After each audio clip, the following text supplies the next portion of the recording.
नमस्कार. Cook with Sneha नांबरेमध्ये तुम्हा सर्वांचे अगदी मनापासून स्वागत आहे. फ्रेंड्स, जवळपास बऱ्याच जणांना शिमला मिरचीची म्हणजेच ढोबळी मिरचीची भाजी ही मनापासून खायला आवडत नाही.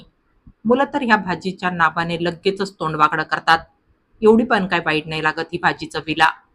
ही ढोबळ्या मिरचीची भाजी तुम्ही जर योग्य पद्धतीने बनवली तर नक्कीच ह्या भाजीच्या नावाने नाकं मुरडणारे सुद्धा ही भाजी अगदी आवडीने चाटून पुसून खातील. तर आज मी तुम्हाला एक खास वाटण तयार करून भरलेली ढोबळी मिरची चवीला एकदम टेस्टी कशी तयार करायची ते दाखवणार आहे. बनवायला ही भाजी जेवढी सोपी, त्याच्या कित्येक पटीने ही भाजी चवीला फारच टेस्टी लागते खाण्यासाठी.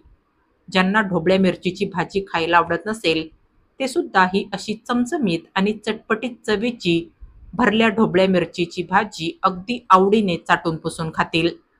चला तर मग वेळ वाया न घालवता लगेचच आपण आपल्या आजच्या ह्या चविष्ट रेसिपीला सुरुवात करूया. परंतु त्या अगोदर तुम्ही माझा हा चॅनल सबस्क्राईब केला नसेल, तर प्लीज माझ्या ह्या चॅनलला सबस्क्राईब करा. म्हणजे माझ्या पुढील प्रत्येक व्हिडिओच्या नोटिफिकेशन्स तुम्हाला मिळत राहतील. तर भरलेली ढोबळी मिरची बनवण्यासाठी शक्यतो अशा छोट्या साईजच्या ढोबळ्या मिरच्या घ्यायच्या आहे. कारण ह्यांची जी साल असते ती पातळ असते. त्याच्याने ह्या ढोबळ्या मिरच्या तेला मिठातच कमीत कमी पाण्याचा वापर करूनही अगदी पटकन आणि सॉफ्ट शिजतात. त्याच्याने ह्या मिरच्यांमध्ये भरलेला मसाला मिरच्यांमध्ये ह्या मिरच्या शिजवल्यानंतरही तसाच भरलेला राहतो. तर ह्या मी वजनी प्रमाणात बरोबर पाव किलो म्हणजेच 250 ग्राम ढोबळ्या मिरच्या ह्या ठिकाणी घेतल्या आहे.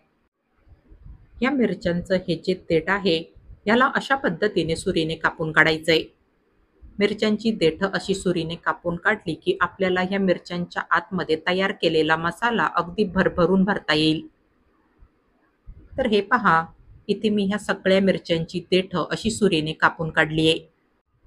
तर आता मिरच्यांमध्ये भरण्यासाठी आपण जी स्टफिंग तयार करणार आहोत, त्यासाठी इथे मी ह्या वाटीमध्ये हे छोटी पाऊण वाटी भाजलेले शेंगदाणे घेतले आणि ह्या दुसऱ्या वाटीमध्ये मी सेम वाटीच्या मापाने हे अर्धी वाटी किसलेलं सुकं खोबरं घेतलंय आणि ही जी तिसरी वाटी आहे, हिच्यामध्ये मी हे अर्धी वाटी भाजलेलं बेसन घेतलंय. बेसन तव्यावर लो फ्लेमवर मस्त असं खमंग भाजून घ्यायचंय. त्याच्याने ह्या भाजलेल्या बेसनची चव आणि सुगंध दोन्ही मिरच्यांमध्ये खाताना छान लागते. ह्याचा दुसरा फायदा म्हणजे या बेसनमुळे मिरच्यांमध्ये भरलेली स्टफिंग मिरच्यांमध्ये मस्त अशी सेट होते. ह्याच्याने मिरच्यांमधली स्टफिंग मिरच्या शिजवल्यानंतरही मिरच्यांमध्ये घट्ट बसून राहते. तर आता इथे या मिक्सरच्या भांड्यात सर्वात प्रथम आपण हे भाजलेले शेंगदाणे घालून घेऊया. यानंतर सुक्या खोबऱ्याचा कीस, भाजलेलं बेसन, 10 ते 12 लसणाच्या पाकळ्या, 1 चमचा भाजून बारीक केलेली धनेपूड, अर्धा चमचा भाजून बारीक केलेली जिरं पूड, चवीनुसार 1 चमचा घरगुती मसाला किंवा मग तुम्ही इथे रेडीमेड कांदा लसूण मसाला सुद्धा वापरू शकता. अर्धा चमचा लाल तिखट, पाव चमचा हळद, पाव चमचा हिंग, चवीप्रमाणे पाऊण चमचा मीठ आणि मुठभर बारीक चिरलेली कोथिंबीर घालून हे सर्व जिन्नस मिक्सरचं बटन चालू बंद करून हलकेसे जाडसर दळून घ्यायचे आहे. हे पहा, अशा पद्धतीने हे वाटण असं हलकसं जाडसर दळून घ्यायचंय. मिक्सरला तयार केलेलं सगळं वाटण इथे मी ह्या बाउलमध्ये काढून घेणार आहे. आता ह्याच्यामध्ये मी साधारण 5 ते 6 चमचे तेल घालून घेणार आहे. तेल घालायचं कारण असं आहे की या तेलामुळे या वाटणाला हलकासा ओलसरपणा येईल आणि त्याच्याने या वाटणाची स्टफिंग मिरच्यांमध्ये मस्त अशी सेट होईल. हे पहा, तुम्ही इथे पाहू शकता तेलामुळे ह्याला हलकासा ओलसरपणा ह्या ठिकाणी आलाय. बस तर आता ह्याच्यामध्ये मी हा अर्ध्या लिंबाचा रस पिळून घालणार आहे. ह्याच्याने आपली ही स्टफिंग चवीला फारच मस्त अशी चटपटीत बनून तयार होईल आणि आपल्या भरल्या ढोबळ्या मिरचीला सुद्धा ह्याच्याने फारच मस्त अशी चटकदार चव येईल. तुम्हाला हवं तर तुम्ही ह्या ठिकाणी लिंबाचा रस घालण्याऐवजी अर्धा चमचा आमचूर पावडर सुद्धा ह्याच्यामध्ये घालू शकता.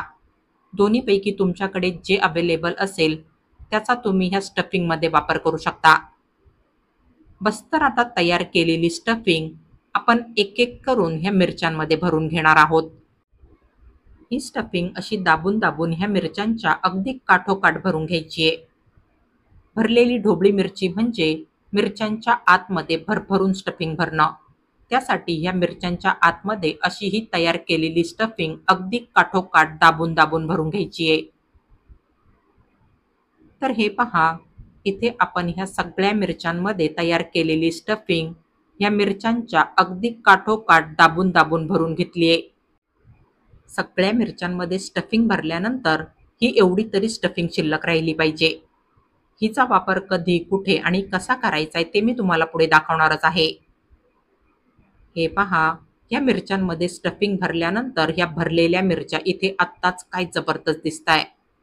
आपली ही भरलेल्या ढोबळ्या मिरचीची भाजी सुद्धा फारच जबरदस्त बनून तयार होणार आहे. ह्याच्यात तर काही शंकाच नाहीये. यानंतर आता इथे गॅसवर मी ह्या पॅनमध्ये गरजेप्रमाणे थोडंसं तेल घालून घेतलंय. तेल गरम झालं की ह्याच्यामध्ये मी सर्वात प्रथम ही अर्धा चमचा मोहरी घालून घेणार आहे. ह्यासोबतच अर्धा चमचा जिरं, 6 ते 7 ठेचलेल्या लसणाच्या पाकळ्या आणि 9 ते 10 कढीपत्त्याची पानं ह्या तेलामध्ये फोडणीत घालायची आहे आणि ह्यांची मस्त अशी कडकडीत आणि खमंग फोडणी तयार करून घ्यायची आहे. ह्याच्यातला लसूण हलकासा तांबूस दिसायला लागला की ह्याच्यामध्ये पाव चमचा हळद मिक्स करून घ्यायची आहे. बस तर आता मसाला भरलेल्या सगळ्या ढोबळ्या मिरच्या आपण ह्या फोडणीमध्ये घालून घेणार आहोत. फुल फ्लेमवर ह्यांना तेलामध्ये 2 मिनिट असं उलट-सुलट करून परतून घ्यायचंय. ह्याच्याने काय होईल, या मिरच्यांचा जो हिरवा रंग आहे तो ह्यांना शिजवल्यानंतरही तसाच टिकून राहील. बस या मिरच्या परतवताना ह्याच्यामध्ये पाव चमचा मीठ घालायचंय, म्हणजे या मिरच्यांच्या वरच्या आवरणाला सुद्धा मिठाची चव मिळेल. एक 2 ते 3 मिनिट ह्यांना फुल फ्लेमवरच असं खालवर करून परतून घ्यायचंय.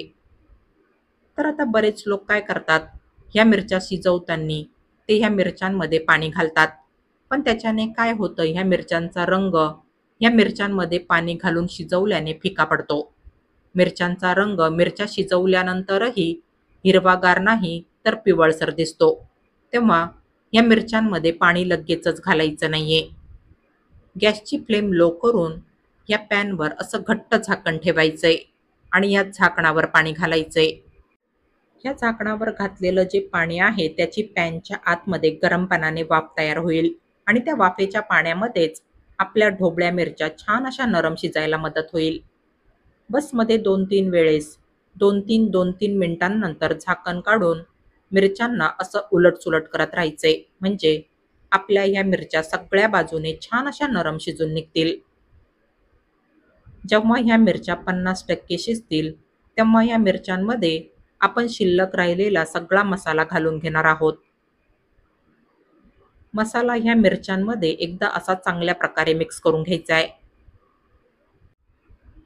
यानंतर आता पुन्हा ह्याच्यावर हे पाणी असलेलं झाकण घट्ट ठेवायचंय आणि ह्या मिरच्या मसाल्यासोबत 70 ते 80% शिजून घ्यायच्या आहे. पुन्हा ह्यांना 1-2 वेळेस ह्यांच्यावरचं झाकण काढून उलटसुलट करून घ्यायचंय. ज्या वेळेस ह्या मिरच्या 70 ते 80% शिजतील तेव्हाच ह्याच्यामध्ये झाकणावरचं अगदी थोडंसं गरम पाणी घालायचंय. तुम्ही बघितलंच असेल, आपण ह्या मिरच्यांमध्ये ह्या मिरच्या 70 ते 80% शिजल्यानंतरच ह्याच्यामध्ये पाणी घातलंय. ह्याचे 2 फायदे होतात. एक तर मिरच्यांचा हिरवा रंग फिका पडत नाही आणि सोबतच भाजीची चवसुद्धा त्याच्याने अजिबात बिघडत नाही. भाजी खाताना भाजीची आणि मसाल्याची चव दोन्ही अगदी परफेक्ट लागते. आणि ह्याचा दुसरा फायदा म्हणजे या भाजीमध्ये भाजी शिजवताना भाजीमध्ये लगेचच पाणी न घातल्याने ह्या मिरच्यांमध्ये भरलेली स्टफिंग मिरच्यांमध्ये मिरच्या शिजेपर्यंत अगदी घट्ट सेट होते. त्याच्याने मिरच्यांमध्ये भरलेला मसाला मिरच्यांमध्ये अगदी तसाच भरलेला राहतो आणि भरली ढोबळी मिरची ही नावाप्रमाणेच भरली ढोबळी मिरची बनून तयार होते. तर हे पहा, इथे आपली ही भरलेली ढोबळी मिरची आपण पाणी घातल्यानंतर लो फ्लेमवर पूर्णपणे शिजून घेतली आहे. तुम्ही पाहू शकता, फारच मस्त अशी चमचमीत आणि चटपटीत अशी आपली ही भरलेली ढोबळी मिरची ह्या ठिकाणी बनवून तयार झाली आहे. आणि तुम्ही इथे बघितलंच असेल, योग्य पद्धत वापरल्यामुळे ह्या मिरच्यांचा रंग ह्यांना घट्ट झाकून पूर्णपणे शिजवल्यानंतरही फिका पडलेला नाहीये.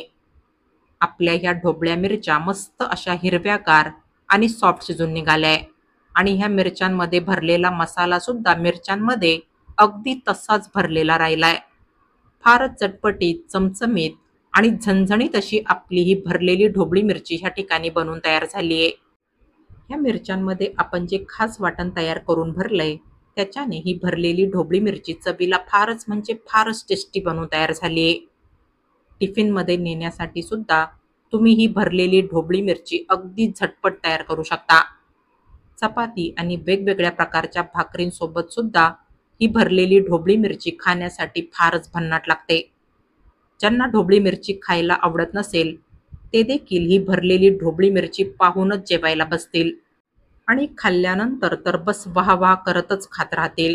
कारण खरोखर आपली ही भरलेली ढोबळी मिरची चवीला फारच म्हणजे फारच टेस्टी बनवून तयार झाली आहे. नक्कीच या भरलेल्या ढोबळ्या मिरचीची चव तुमच्या जिभेवरून आयुष्यभर हटणार नाही, याची मला खात्री आहे. तुमची लहान मुलं सुद्धा ही भाजी आजपासून अगदी आवडीने खातील.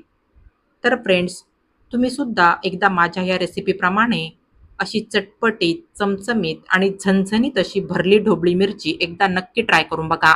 आणि तुम्हाला माझी आजची ही रेसिपी आवडली असेल, तर प्लीज माझ्या या रेसिपीला लाईक आणि जास्तीत जास्त शेअर करा. आणि अशाच नवनवीन आणि पारंपरिक रेसिपीज बघण्यासाठी माझ्या या चॅनलला सबस्क्राईब करा. चला तर मग भेटूया पुढील रेसिपींमध्ये. तोपर्यंत हेल्दी खा आणि हेल्दी रहा. Take care.